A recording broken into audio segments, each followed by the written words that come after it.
So often when it comes to this kind of shot, I think it can be very dangerous if you use the wrong club. Today I'm going to show you two different clubs that we can use in this greenside bunker. As you'll see, we have quite a lot of green to work with, and generally I think of myself as quite a good bunker player. So I like to use a lot of loft, I like to get the ball up in the air, but it's not the percentage shot. It's definitely not the easiest shot. If I were to play this now with my 60-degree Skyforger, I've probably got 30 yards here. All these balls are lying nicely because I've made them lie nicely because I want to.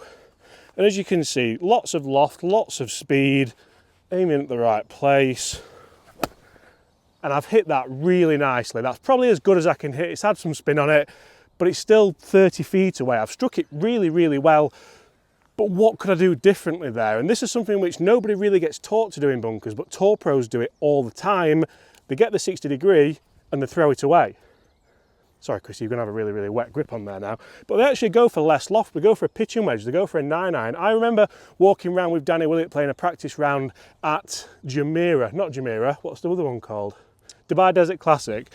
And I remember him seeing him practice out of bunkers with a 9-iron. I'm thinking, what's he doing there? And he was actually playing them when you've got more green to work with, still opening the face up a little bit, but letting the ball roll out. So more of a low shot that pitches and then releases out. You can see we've still had a little bit of spin on it, but even I'd be quite disappointed with that shot, to be honest, and it's a lot closer than the shot that we played with the 60 degree. All I've done really is change the club and have a little bit of a shorter swing. I'm keeping the components the same. I'm keeping my weight on my left foot. I'm still taking sand before the ball, because the last thing we want to do here is try and pick that ball off the sand. Then we're not going to have control over the strike. You're probably going to blade it. You'll probably hit this big lip here, or you might even blade it.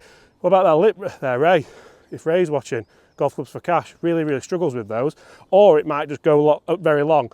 One thing you're not going to do here is you're not going to try and get too close to that flag, because you don't want to miss the green. You want to make sure that you are putting. That's a really difficult flag to get close to.